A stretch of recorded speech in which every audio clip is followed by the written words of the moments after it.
दोस्तों आगामी जो ब्रिक्स सम्मेलन होने वाला है उसे लेकर के अब गर्मा गर्मी तेज हो गई है। कुछ देशों के बीच में आपको बता दें कि 2009 में जब पहली बार यह ब्रिक्स संगठन बना था तब उसमें केवल 4 देश थे, ब्राजील, रसिया, भारत और चीन। लेकिन ठीक उसके 1 साल बाद यानी कि 2010 में दक्षिणी अफ्रीका को इस ऑर्गेनाइजेशन में इंक्लूड किया गया और आज भी उसी पर चर्चा हो रही है कि फिर से कुछ देशों को इंक्लूड किया जाए ताकि यह एक सर्वश्रेष्ठ ऑर्गेनाइजेशन बने और यूएनएससी को भी टक्कर दे सके।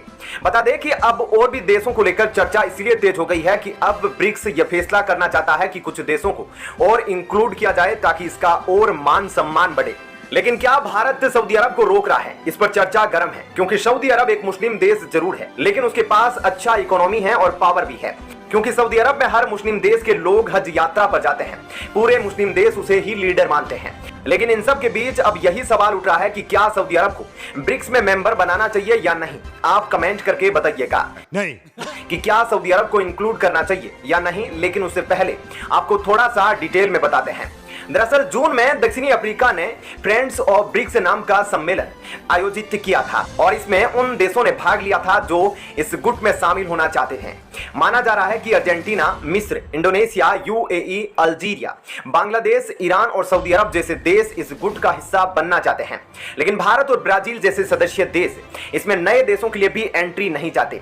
बीते साल चीन ने कहा था कि इस समूह में नए सदस्यों को जगह देने पर काम शुरू करना चाहिए, जबकि भारत के विदेश मंत्री एस जयशंकर का मानना है कि एक विस्तृत समूह कैसा दिखे इसके लिए हमें मापदंडों और प्रक्रियाओं पर विचार करने की जरूरत है और ऐसा ही कुछ ब्राजील का भी कहना है।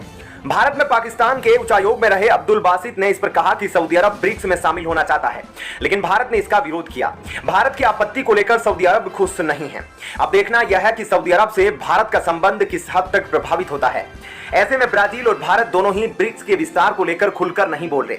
आखिर इसकी वजह क्या है? जवाहरलाल नेहरू यूनिवर्सिटी के एक प्रोफेसर का कहना है कि जिन भी देशों ने ब्रिक्स में शामिल होने के लिए दिलचस्पी दिखाई है वह सभी चीन के करीबी है और अगर इस गुट में 6-7 नए देश जुड़ जाते हैं तो वे सभी चीन की ओर झुके रहेंगे और इस गुट का सबसे ताकतवर देश चीन बन जाएगा। एक रिपोर्ट में ऐसा भी बताया जा रहा है कि भारत ब्रिक्स ग्रुप में उभरती अर्थव्यवस्थाओं के साथ साथ अर्जेंटीना और नाइजीरिया जैसे लोकतांत्रिक देश चाहता है, न कि सऊदी अरब, ईरान और यूएई जैसे वंशवादी शासन वाले देश।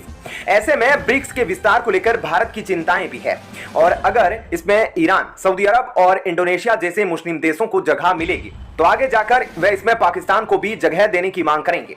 भारत के सऊदी अरब और यूएई दोनों देशों के साथ मजबूत रिश्ते हैं।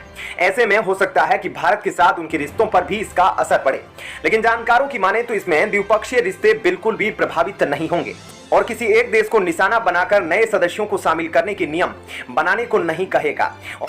गजब। और जो देश इसमें शामिल होना चाहते हैं उनके सामने भी कम चुनौतियां नहीं हैं। इंडोनेशिया जैसे देश को ब्रिक्स में शामिल होने के लिए पहले अनुमति लेनी होगी। बताया जा रहा है कि रूस, चीन और दक्षिणी अफ्रीका नए सदस्यों को चाहते हैं। अगर ब्राजील भी इसी पक्ष में जाता है तो भारत भी इसके खिलाफ नहीं जाएंगे, लेकिन भारत इसके लिए कुछ शर्तें भी रख सकता है। तो दोस्तों ऐसे में इस खबर के बारे में आपकी क्या राय है, हमें कमेंट करके जरूर बताएं।